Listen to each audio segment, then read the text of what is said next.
Hello everyone, কেমন আছো সবাই? তো আজ হচ্ছে গণেশ পুজো। তো আমি কিন্তু এখানে রেডি হয়ে পড়েছি আর গণেশবাবুর জন্য নিয়ে নিয়েছি এক বাক্স লাড্ডু। চলো মিনি ব্লগটা শেয়ার করা যাক। এই যে ফাইনালি চলে এলাম। আর হ্যাঁ, এই পুজোটা হচ্ছে আমাদের পাড়ার একটা কাকাদের বাড়ির পুজো। তো দেখো, এসেই প্রথমে একটা বৌদির সঙ্গে আর একটা পিসির সঙ্গে দেখা হয়ে গেল। আর সামনে আরও অনেকেই ছিল, তো সবার সাথে কথা বললাম। তো চলো এইবারে গণেশবাবুর সামনে যাওয়া যাক। তো এসেই কিন্তু দেখো, আমি গণেশবাবুর সামনে লাড্ডুটা দিয়ে দিয়েছি। অনেকেই লাড্ডু নিয়ে এসেছে যারা দিয়েছে এখানে।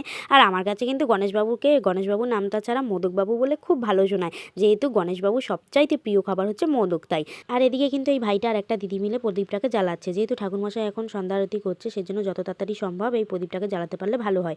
তাই জন্য আমিও গিয়ে একটু ওদের সঙ্গে হেল্প করছি। দেখো, এখানে প্রদীপটা জ্বালিয়ে নিচ্ছি। আর এখানে কিন্তু আমাদের মোদকবাবুকে সুন্দর করে ঠাকুরমশাই সন্ধ্যা আরতি করছে। আর এখানে কিন্তু আমার অনেক বান্ধবীগণও রয়েছে। আর হ্যাঁ, এই পুজো উপলক্ষে কিন্তু আর দুদিন পরে একটা প্রসাদ গ্রহণের আয়োজন করেছে। তো সেদিন এলেও অবশ্যই চেষ্টা করবো তোমাদের সঙ্গে মিনি ব্লগটা শেয়ার করার। তারপরে কিন্তু আমরা ওখান থেকে প্রসাদ গ্রহণ করে বাড়ি চলে এসেছি। চলো, ভিডিওটা ভালো লাগলে লাইক করে দিও। বাই।